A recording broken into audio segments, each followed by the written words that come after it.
Bawak wartawab shalanawa, Bawak wartawab shalanawa, abayahawa syabasyamayan, abayahawa shabashamayam, salaka lanawa, salakaranawa, ail kataa yanawa, ay kataayanawa, watawadalak ail damak, watawatalak aldamak, sasatap at kataa yanawa, sa satap at kataayanawa, kalhalal hawadla abayahawa alhayam, malhalal na wadla, abayahawa alahyan, basam syayak yahawa syay, Asya masyayak yahawashay, basam raw kakadas, Masyam hadas, yaman. Yaman.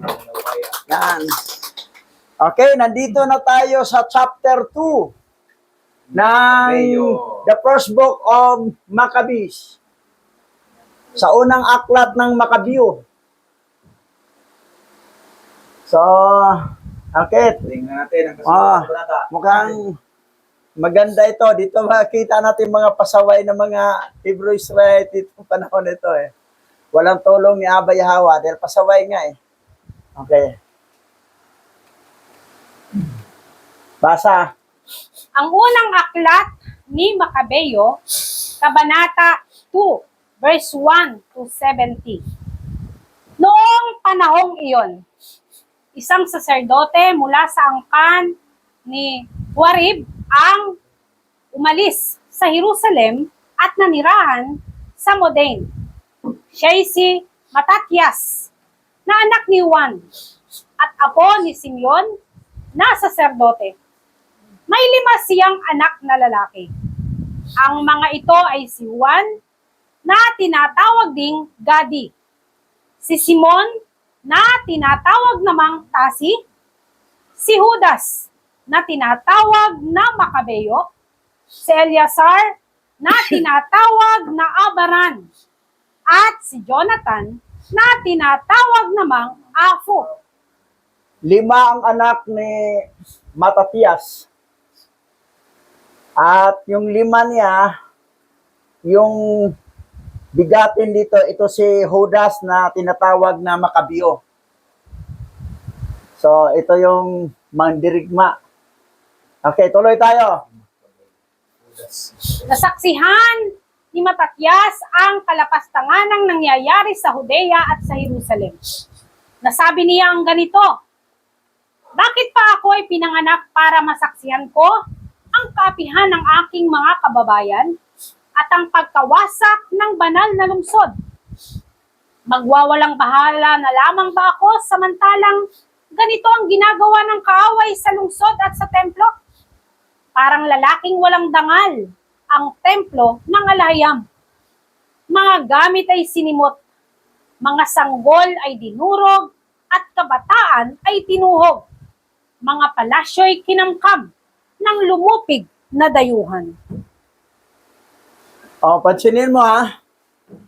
Nakita ni Matatias yung nangyayari sa bansang Israel na talagang kawawa talaga sila sa mga hintel. Yung hari nga si Antioco Epifanes.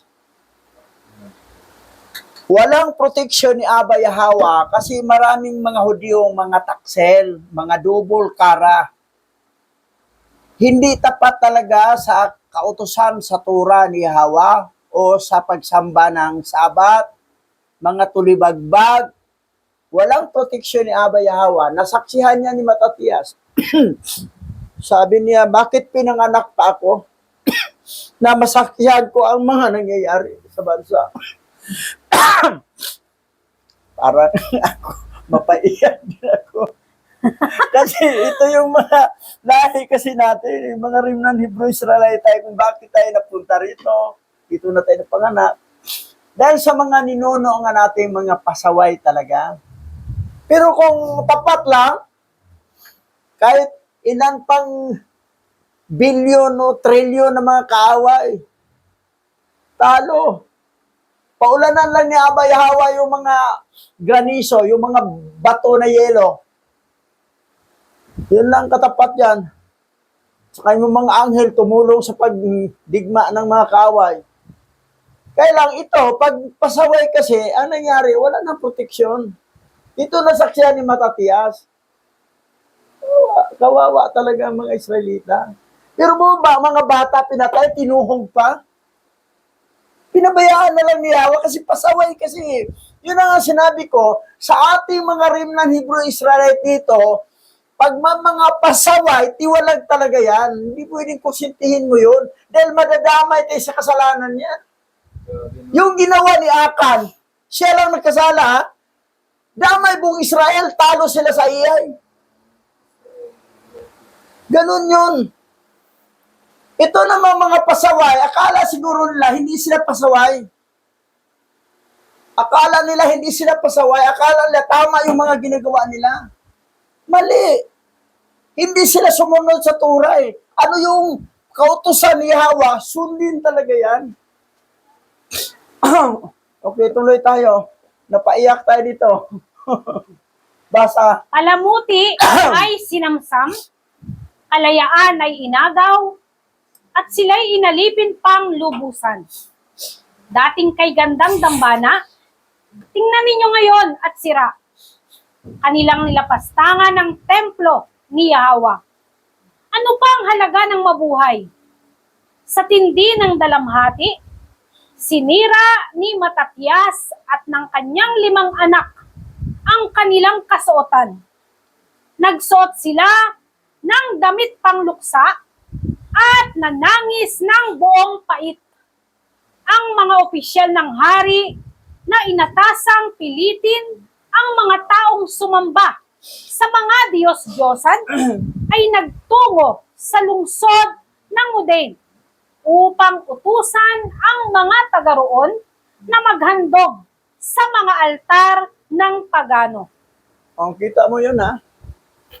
Ang mga Hebrew Israelite ng iba mga taksil o libagbag, nahawa na sila sa mga doktrina ng mga pagano.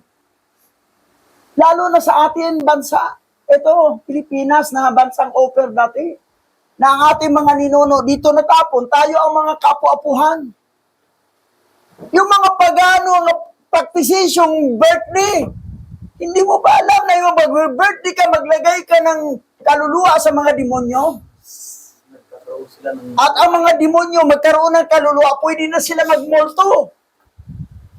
Eh ngayon, malapit na ang February 14. Sipingan na illegal possession of shipping.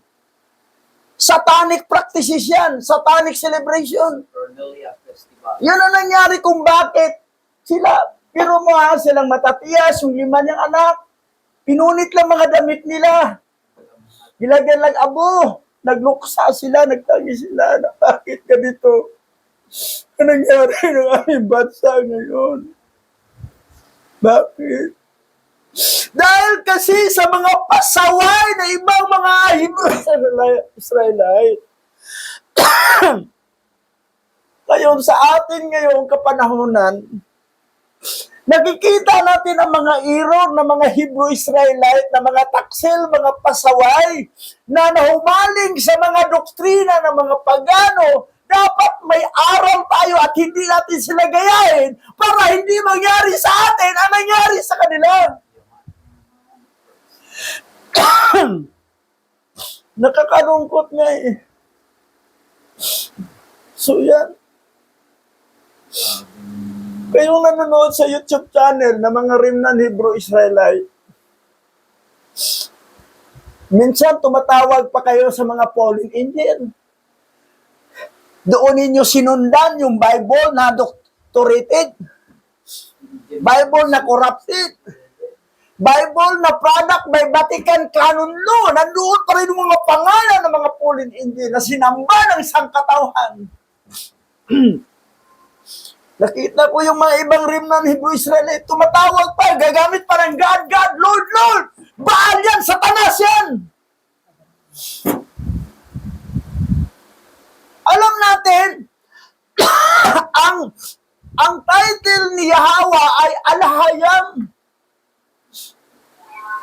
Binago pa ng iba, ginawa pang Alahaya. Walang Alahaya mabasa sa original scripture. Alahayam o Alahay o Allah. Allah, Alahay, Alahayam. Yun na yung tatlo. Walang Alahaya. Nagsasarili kayo. Mga pasaway nga kung bakit ang bansa natin lubog. Maraming mga Pilipino na ang iba mga rimnan Hebrew Israelite naghirap. Halos walang makain. Nagkaroon tayo ng presidente bangag na adik na magnanakaw. Nasabi pa ni Biani, pitos pa lang ako, magnanakaw na kayo. Gialaw ni Abay Hawaya dahil tayo kasi mga pasaway ang mga rimnan Hebrew Israelite na nandito sa ating bansa. Ang mga rimnan Hebrew Israelite nandito ay tribe of Aser, tribe of Naphtali, tribe of Zebulun, and tribe of Manasseh. 4 lang. Walang tribe of Levi rito. Libi, nasa India, nasa iba, sa USA. Walang Libi dito. Judah, wala rin dito. 4 lang ang tribo nandito na punta sa atin. Zebulun, Naphtali, Aser, at saka Manasseh. Ang sayaw ng tinikling daan o singkil daan, sayaw ng Manasseh. Nandito ang Aser. Mahilig yan sa ilog ang Aser. Tribe of Aser. Gusto niya manahan sa ilog. Ano ba? Tagalog, taga-ilog, Subano, taga-Suba, ilog. Yan ang patunay na may tribe of Aser dito. Zebulun. Zebulun. Naphtali sa Mindanao. Tayong mga rimna na 4 na tribo nandito sa ating bansa, dapat tumino tayo para hindi natin maranasan ang naranasan panahon nila ni Matatias, yung 5 niyang anak na isa doon, si Judas Maccabi. Yan ang nangyari kung bakit sinabi rin mga bata, pinapatay, tinutuho. Ganon katinding hirap na raanan nila. Walang proteksyon ni Abay Hawa dahil pasaway nga. That's why nga tayo, iwas tayo sa pasaway. Sumunod tayo sa Torah. Sumunod tayo kung ano yung kautusan ni Abay Hawa. Sundin natin. Tuloy tayo. Maraming Israelita ang lumapit at nagtipon-tipon sa paligid nila. Naroon din si Matatias at ang 5 niyang anak. Nilapitan ni Matatias ng mga kinatawan ng hari at sinabi, "Ikaw ay pinunong iginagalang dito at sinusunod ng iyong mga kamag-anak. Manguna ka sa pagtupad sa utos ng hari, gaya ng ginawa ng mga hintil at ibang mga taga-Judea at Jerusalem. Gawin mo lang ito ay tiyak na mapapabilang ka at ang iyong mga anak sa mga kaibigan ng hari at gagantimpalaan kaniya ng pilak, ginto at iba pang regalo." Oh, yan ang pang-akit nila eh. Gantimpalaan ka ng mga pilak, ginto, at mga regalo. Ito naman mga taksel, dito lang tayo sa atin, wala naman pala sa atin. Tanggapin natin mga doktrina ng mga pagano. So yan ang nangyayari sa kanila. Pero, nagustuhan ko kay Matatias, hindi talaga siya nagpadala ng mga ganon. Pero sa atin lang, patugtugin ng keyboard, babayaran ng 300. Okay na sa kanya. Nagdubol kaara na. Ito naman isa, pupunta kasi may ibibigay na grocery. Ito pilak, ginto, at iba pang mga regalo. Basta sumunod lang sa turo nila.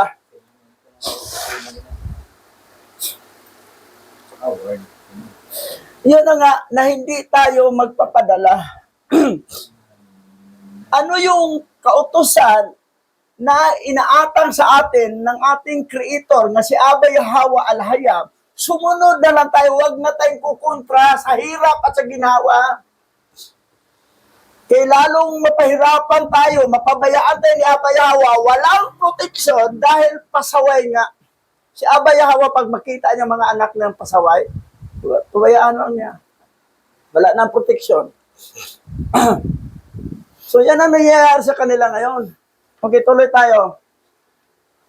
Ngunit malakas na sumagot si Matatias. Kahit lahat ng bansa ay sumunod sa hari at dahil dito'y nilabag nila ang pananampalatayang ipinamana ng aming mga ninuno. Kami ng aking sambahayan at mga kamag-anakan ay tutupad pa rin sa kasunduang ibinigay sa aming mga ninuno. Huwag nawang ipahintulot ng alhayam na sumuway kami sa kanyang mga utos. Ang gandang sagot ni Matatias eh. Ayaw di sila nagpadala ng mga ginto, pilak, paano pa mga regalo. Sabi niya, huwag nawang ipahintulot ng alahayam na sumuway kami sa kanyang mga utos. Yan ang magandang kaugalian ni Matatias. Tsaka sa 5 anak niya. Okay, tuloy tayo. Hindi kami susunod sa gayong ipinagagawa ng hari at lalo namang hindi kami magtataksil sa kautusan ni Yahawa na pinamana ng aming ninuno kailanman. Katatapos pa lang na magsalita si Matatias ng isang kapwa Hudyo ang kitang-kitang lumapit sa dambanang nasa Modain at naghandog bilang pagsunod sa utos ng hari. Nang makita ito ni Matatias, napuot siya. Gayon may makatwiran ang pagkapuot niya. Nilapitan niya ito at pinatay sa harap ng dambana. Kita mo? May taksil. May double karang Hudyo. Anong ginawa? Makatwiran ang ginawa ni Matatias. Pinatay niya. Yun talagang sa Old Testament. Yung Nate sa nanay, dapat patayin yun eh. Kaya lang, sinabi kasi ni Apostol Pablo, itiwalag na lang sa kapulungan ang mga pasaway. So, ginawa natin, tiwalag na lang sila. Pero sa lumang tipan, naku, patayin talaga yan.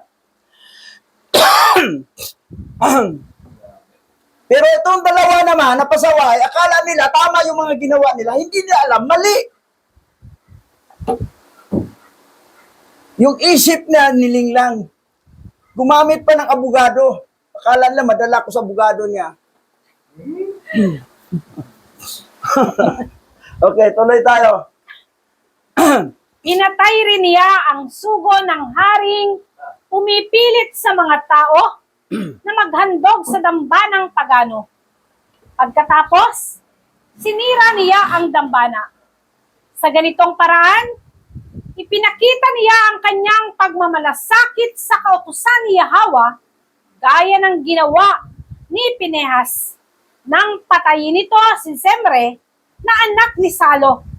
Matapos gawin ito, isinigaw ni Matatias sa buong lungsod ang ganito. Sino mang tapat sa tipan ng alhayam at tumutupad sa kanyang mga utos ay sumunod sa akin. Pagkatapos nito, siya at ang kanyang mga anak ay namundok. Iniwanan nila ang lahat ng kanilang ari-arian sa lungsod. Yan. Namundok sila. Kasi pag hindi sila mamundok, lulusubin sila ng mga tauhan ng mga sundalo ng hari. Kasi pinatay yung inutusan ng hari. Pati yung Hudyo na double kara na naghandog din sa paganong paghandog. Ganon kung bakit sila nagkaroon ng kahirapan. Dahil kasi sa mga pasaway. Na tayo dito, nagtuturo tayo para ipabatid sa kanila na hindi tayo pasaway, tumino tayo para walang palo na dumating sa ating buhay. Instead pagpapala na dumating, pagpapalo na. Yan ang nangyari. Tuloy tayo. Nang magkagayoy, marami sa mga naghahangad ng katarungan at susundin ang utos ni Yahweh at sila'y pumunta sa ilang sa kabundukan upang manirahan doon. Sila at ang kanilang mga anak at ang kanilang mga asawa at ang kanilang mga hayop sapagkat ang mga paghihirap ay lalong lumala sa kanila. Ang ganitong paglikas ay nakarating sa kaalaman ng mga opisyal ng hari na nasa lungsod ni David sa Jerusalem. Nalaman nila na ang mga ayaw sumunod sa utos ng hari ay nagsipagtago sa ilang. Maraming mga tauhan ang humabol at inabutan nila ang mga ito. Humimpil muna ang mga ito sa ibayo at humandang salakayin ang mga tumakas pagdating ng araw ng pamamahinga. Yan talaga. Araw ng Sabat yun, ha? Gusto nila talagang Lulusobin sila. lumusok kaya hindi makakilo sila. Ngayon, ano nangyari? Kawawa ang mga ninuno natin noon. Bakit nangyari yan? Walang proteksyon ni Abba Yahweh dahil sa mga taksil na mga Hudyo, na mga double kara nadadala sa pilak, sa ginto, o sa mga regalo.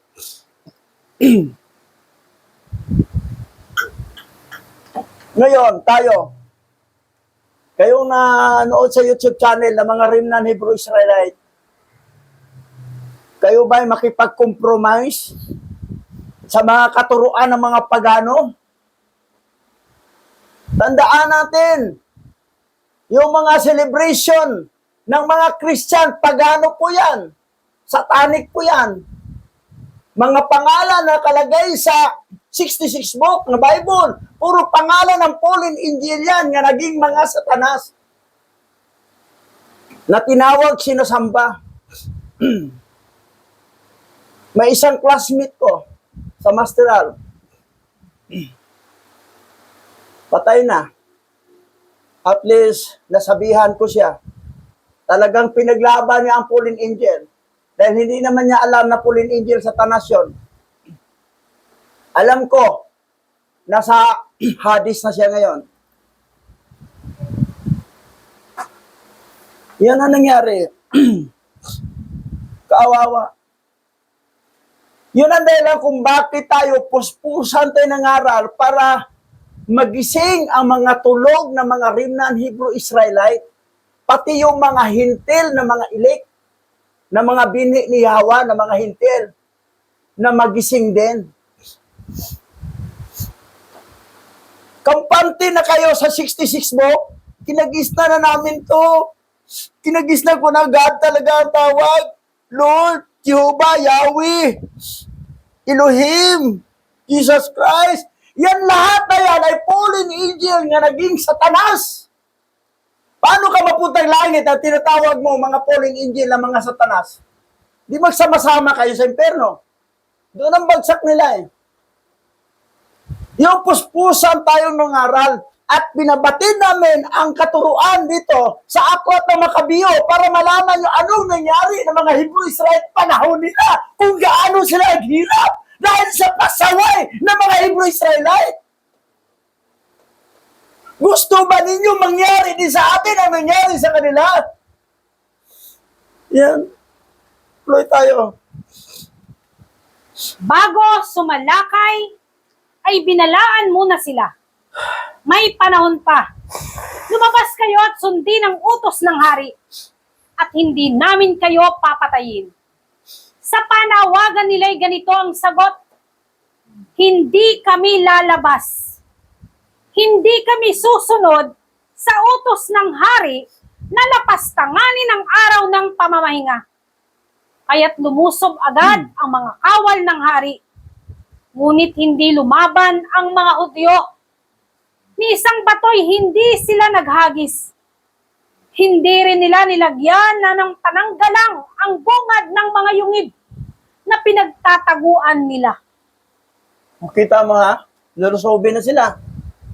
Na pwede pa kayo magbagong isip, susunod na kayo sa mga sabi ng hari na mga pagano ng sambahin at lapastangan ng araw ng Sabat. Yung problema, nilapastangan pang araw ng Sabat. Tapos nilipat pa nila ng unang araw. Ang Sabat na Saturday, nilipat nila ng unang araw, Sunday. Pero mo, grabe. Hindi yan Sabat ang Sunday. First day of the week yan, ang Sabat Saturday. Dahil sa original scripture, ang panglimang araw ay Thursday. Pang-anim, Friday.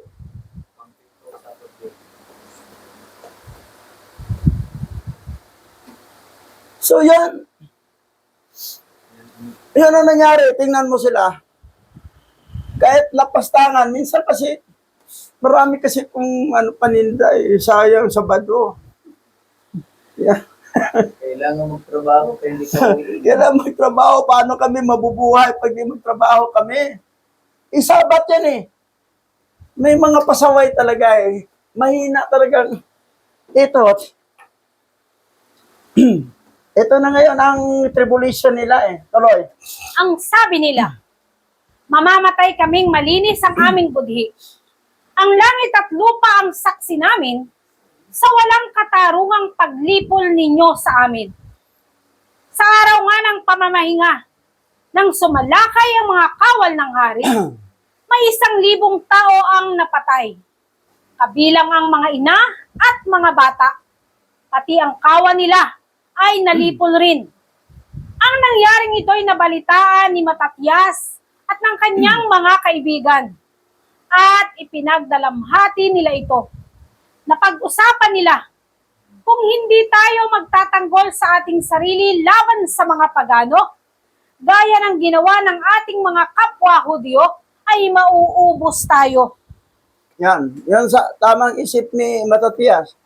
Dahil ang gagawin kasi ng mga pagano, ang kanilang paglusob, itapat nila ng Sabat para hindi lumaban.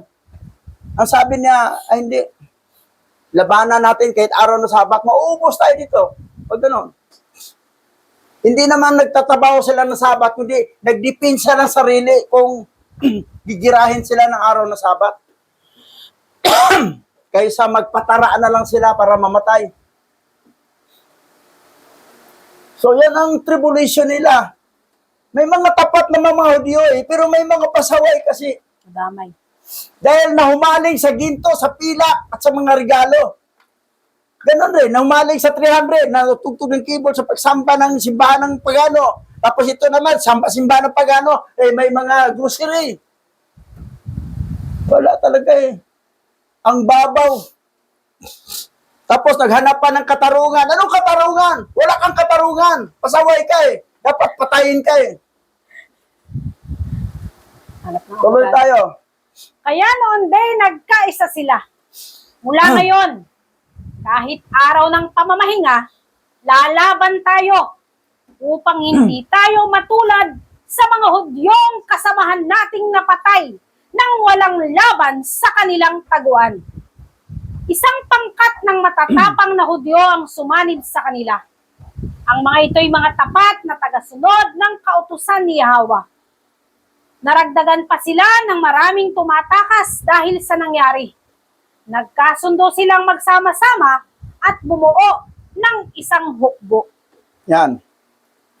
Itong grupo ni Matatias, kasama yung 5 anak niya, talagang pinagtanggol nila ang Torah, ang kautusan ni Yahweh. Lalaban tayo. Dahil mauubos tayo dito. Pag yung naghari-harian sa atin, mga pagano, pasusundin tayo sa pagsamba sa kanila sa mga pagano ang pagsamba. Yung mga kapwa nilang mga napasaway, pinapatay nila. Okay, tuloy tayo. Sa matinding galit ng mga ito, pinagpapatay nila ang mga nagkakasala at lumalabag sa utos ng alhayam. Ang mga nakatakas ay napilitang sumama sa mga hintil para maligtas. Ang mga altar ng mga hintil ay winasak ni Matatias at ng kanyang mga kasama. Lahat ng batang hindi tuli na matagpuan sa Israel ay pilit nilang pinatuli. Tinugis nila ang mga mapagmataas at mga hambog na pinuno ng mga hintil na tumakas. Kaya't ang kilusan ni na Matatyas ay lumaganap sa buong bansa. O yan. O, pansinin mo to ha. Pinagpapatay nila ang mga nagkakasala at lumabag sa utos ng alahayam. Patay talaga. Patay talaga. Mabuti lang, may sinabi si Apostol Pablo na itiwalag lang ang mga pasaway. Kasi sa panahon na natin, tiwalag na lang. Pero sa lahat, papatayin. Kita mo yung mga membro ng Islam, mga Muslim. Pag umalis sila sa Muslim, mag-Christian sila, papatayin yun. Sinundan nila ang turo ng, kasi ang teaching ng Quran at saka teaching ng original ancient Hebrew, halos pareho ang katuruan. Saan ba galing ang mga Muslim, mga Islamic? Mati ni Abraham. Lahi ni Abraham yan eh. Ketura. At Ni Ketura at saka ni Hagar. kay Ismael. Eh mga Hebrew Israel, mula sa lahi naman ni Sarah. Pareho ang katuruan. Muslim ka, naglipat ka sa Christian, papatayin ka. Hindi ganun. Alam nilang pag-ano talaga. Oh, makita ikaw ay isang lalaki o babae na may asawa. Nakipagtalik ka sa hindi mo asawa, papatayin. Hatol kamatayan. Para huwag pumasan. Pero itong approaching na February 14, nako, puno ang hotel, apartel, nagsisipingan na walang kasal. Puno ang luneta. Oh, nagdidit doon. Puno ang circle. Grabe. Satanic practices, satanic celebration. Hindi pwede sa mga remnant Hebrew Israelite yan. Hindi pwede sa mga Islamic yan, sa Muslim. Papatayin talaga yan. Doktrina ni Satanas yan. Tapos yung heart naman nila ay satanic heart. Pork ng ulo ng kapatid. Tingnan mo yung ano ba talagang hugis ng puso ng tao. Hindi naman ganyan na ganun. Satanic heart yan eh. Hindi yan hugis ng puso ng tao. Symbolize yan sa matulis ng babae. So yan. Ngayon dito, nakita nila maraming mga support. Mga bata, pinatuloy nila. Pilit na pinatuli. Oh. Oo, pilit na tuliin. Dahil yun ang kukusan sa tura. Yan ang tura. Kailangan tuli, covenant po yan ni Abraham at kay Hawa. Na lahat ng lahi niya kailangan patuli. Keep on. Keep on. Tuloy. Walang support. Okay, tuloy tayo. Sa ganitong paraan, ang utos ng alahayam ay napangalagaan at hindi nagtagumpay ang hangarin ng mga hintil at ng hari nila na wasakin ito. Ang takdang panahon ng kamatayan ni Matatyas ay dumating. Ngunit bago siya namatay, sinabi niya sa kanyang mga anak, laganap ngayon ang karahasan at paghihirap.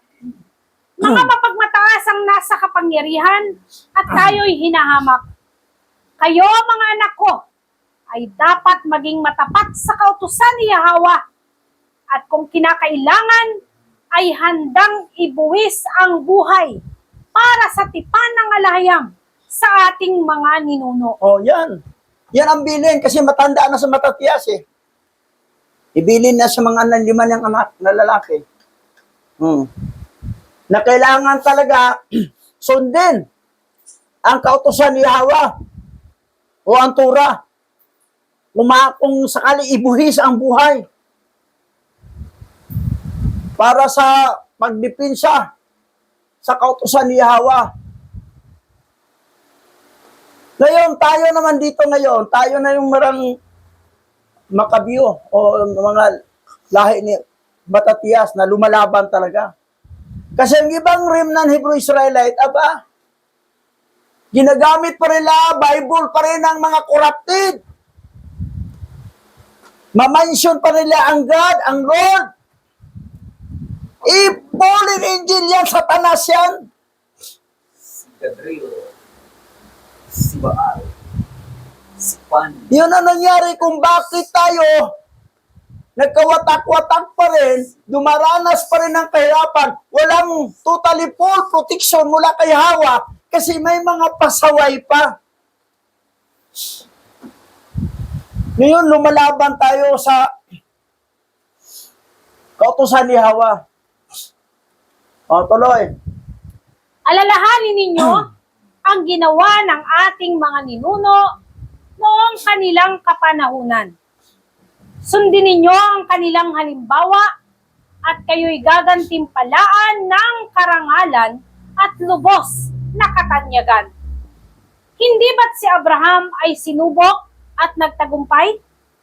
At dahil dito'y itinuring ng alahayam bilang isang taong matuwid.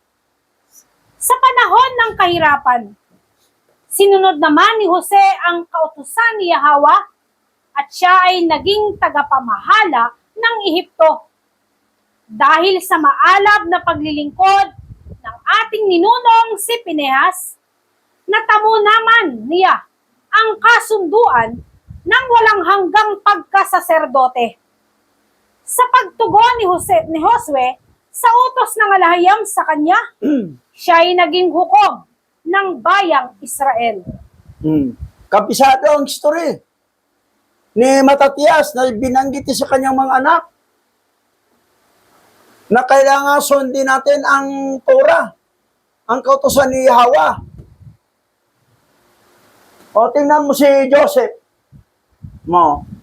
Naging gobernador sa Egypt dahil sinunod ang utos ni Hawa. Alam niya na hindi pwede sipingan isang babae pag hindi asawa. Tumakas siya. Dahil tinukso siya asawa ni Potiphar. O, si Pinias, pinatay na yung nagsiping sa isang binigyan siya ng mga lahing mga saserdote. Tapos, si Joshua, ginawang hukom sa Israel. Dahil masunurin nga. So, mahalaga ang pagsunod. Kaysa handog.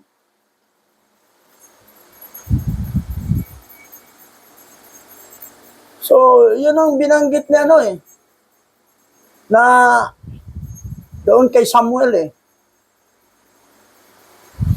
ang pagsunod ang pinaka-importante. Obedience the law. Okay. Natamo naman ni Caleb ang bahagi ng lupain bilang pamana, sapagkat katotohanan ng kanyang ibinalita sa kapulungan ng Israel. Si David ay mapagmalasakit at natanggap niya ang pangako ni Yahwa na mananatili bilang hari ang kanyang sambahayan.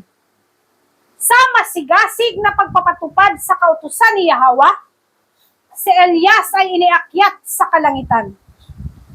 Dahil sa pananampalataya, nina Hananias, Azarias at Misael, sila'y naligtas sa maningas na apoy. Si Daniel ay iniligtas naman mula sa bibig ng mga leon dahil siya ay isang taong matapat. Oh, yan. Yan ang sinabi ng Matatias sa kanyang mga anak. Hindi niya gamit ang sample ni Solomon, ni King Solomon, dahil double karas King Solomon Si David lang, yung tatay. Matitino lang yung sample.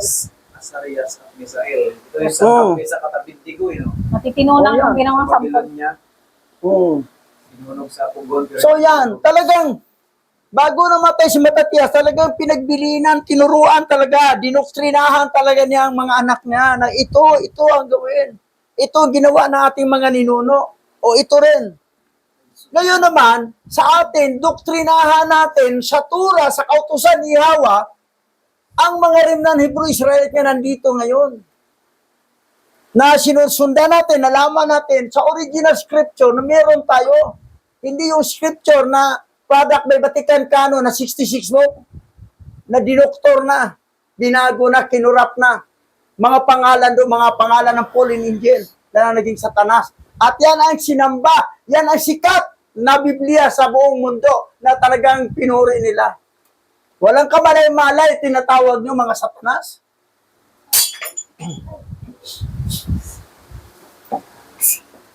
Tuloy tayo. Kaya nga, pakakatandaan ninyo, ang lahat ng salinlahi na nagtiwala sa Yahawa ay hindi nang hina kailanman. Huwag kayong matakot sa banta ng mga makasalanan, sapagkat ang kanilang katanyagan ay magwawakas. Mamamatay sila at uubusin ng mga uod ang kanilang bangkay. Maaring sila'y lubos na kinatatakutan ngayon, ngunit tiyak na darating ang panahon na anumang bakas nila ay hindi na makikita. Ang kanilang mga masamang plano ay kasamaang maaagnas ng kanilang mga bangkay. Yan. Na huwag kaingitan yung mga masasama. Yung mga hintil na mga sikat sila ngayon. Pero balang araw, sikat supoy na yan. Kakainin ng mga uod yung kanilang mga ano. Doon sa impyerno yan, inuud yung kaluluwa na doon nakain. So, talagang tinuruan talaga ng husto, hinubog talaga ng husto ni Matatias yung 5 niyang anak bago siya namatay. Kaya lang, ang iba kasi, tulibagbag, kasi nagkulang sa paghubog ang magulang sa anak. Pagka wala na magulang, ang anak na ang susunod, wala na. Kulang sa turo. Ayun, tulibagbag. Matatangay sa mga paganong practices ng celebration. Hubog talaga. Yun ang dahilan kung bakit tayo nagturo, naghubog, para maghubog, at ang sunod naman, maghubog, para masunod talaga ang tura, ang kautusan ni Yahweh. Kaya tuloy tayo. Mga anak ko, magpakatatag kayo at patuloy ninyong ipagtanggol ang kautusan ni Yahawa. Kayo ay dadakilain sa pamamagitan nito. Si Simon ay turing ninyong ama, kahit siya ay inyong kapatid. Ang anak kong ito ay marunong, kaya't siya ay inyong pakinggan lagi. Si Judas Macabeo ay kilanlin ninyong puno ng hukbo. Siya ay mandirigma na mula pa sa pagkabata, at siya ang mangunguna sa inyong pakikidigma laban sa mga kaaway. Si Simeon, ito rin yung ama. Pero si Judas Macabeo, yan ang gawing pinuno ng mga hukbo, mga digmaan. Dahil bata pa yan, sanay na sa digmaan yan. Action star talaga ito si Judas Macabeo. Itong Maccabi. That's why nakapangalan sa kanyang aklat First and second book. Okay, tuloy tayo. Ipunin ninyo ang lahat ng sumusunod sa kautusan ng Alahayam at ipaghiganti ninyo ang ginawang paglapastangan sa inyo. Gumanti kayo sa mga hintil dahil sa ginawa sa inyo at tuparin ninyo ang isinaad sa utos ni Yahweh. Matapos basbasan ni Matatias ang kanyang mga anak, namatay siya. At namatay siya noong 146 na taon. At inilibing siya ng kaniyang mga anak sa mga libingan ng kaniyang mga ninuno sa Muden. At ang buong Israel ay nagluksa ng may malaking pananaghoy para sa kaniya. Ilang taon siyang namatay? Si Matatias? 146. 146. Ha? 46. 146. 146.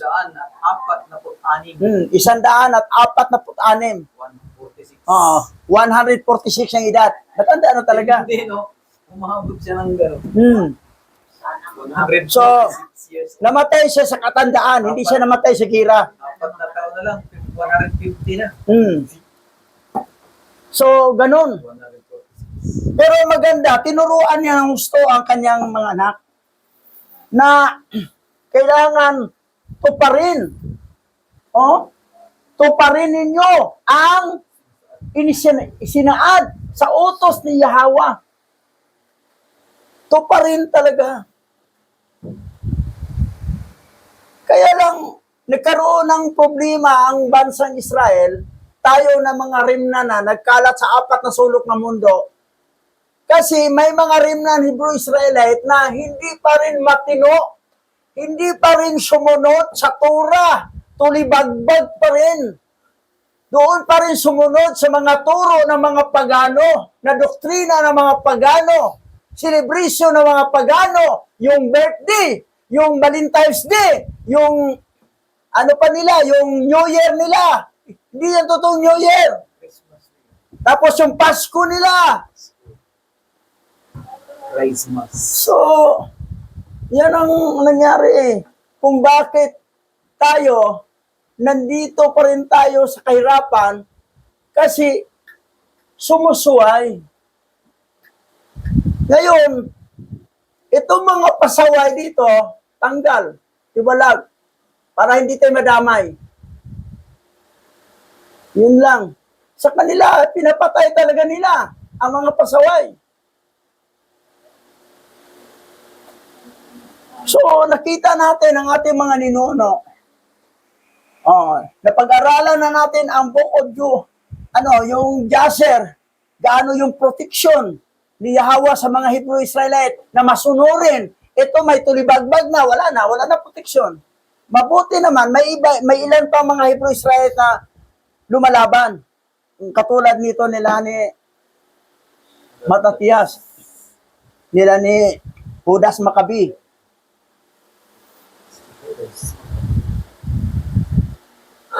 Yan ang nangyari. Sumunod na lang tayo, huwag na tayong kukontra. Dito nagtapos ang ating tayo na dako sa panalangin. Hallelujah. Salamat sa ating mga natutunan. Tayo manalangin. Po aming alahayam, tunay nga po na sa inyo lamang kami makakatagpo ng ganap at tunay na proteksyon. Ang iyong pagkiling at pagsama, ang siya pong aming kayamanan, at anuman ang aming kalagayan sa buhay. Kami po ay patuloy na dedepende sa inyo at ang po naming dalangin na ang mga araw na susunod ay maging kaganapan ng lahat ng plano mo sa pagsasaayos ng iyong salita na ito ay matranslate na from original ancient Paleo-Hebrew to English, Tagalog, and Cebuano at sa iba pang mga lingwahe kung inyo pong luluubin. Ang aming pong kailangan ay ang budget at patuloy po na itong aming mga kasamahan ay patuloy na magkaroon ng sapat na halaga upang mabuhay at pagtuunan ng pansin ang pagsasayos ng iyong mga salita. At higit sa lahat, at ipagpatuloy namin ang misyon na ipangaral ka sa lamang dako ng Pilipinas, sa mga lansangan, palengke, at iba pang lugar na maikot namin ang bansang ito. Kami po ay tatayo at patuloy na tatayo upang ipahayag ang iyong banal na pangalan, ang iyong mga paraan at pagliligtas, naway malaman ng lahat ng mga remnant na naandito sa bansang ito. O Yahweh, nawa ay inyong pakinggan kami sa mga araw na ito at patuloy na ang salita mo ay mahayag sa lahat ng mga nagdadalawang isip dahil wala silang nakikitang basihan. Tulungan mo kami na mapulpid ang lahat ng mga planong ito at magkaroon ng katagumpayan sa mga araw ng buhay ni Bishop Alima at ng aming mga magulang, ng aming mga kapatid, ng aming mga mahal sa buhay. Ang papuri, pagdakila at pagluwalhati sa iyo ay hindi lamang mananatili sa lugar na ito, kundi ito'y magpapatuloy hanggang sa muling pagbabalik ninyo upang kami ay patuloy na sunduin at ariin bilang iyong bayan. Ikaw lang ang nag-iisang alahayam na aming patuloy na pararangalan sa pamamagitan ng kapangyarihan ng banal na Ruach HaKodesh at sa pangalang banal ni Mashiach Yahweh nung ikay nagkatawang tao. Yaman.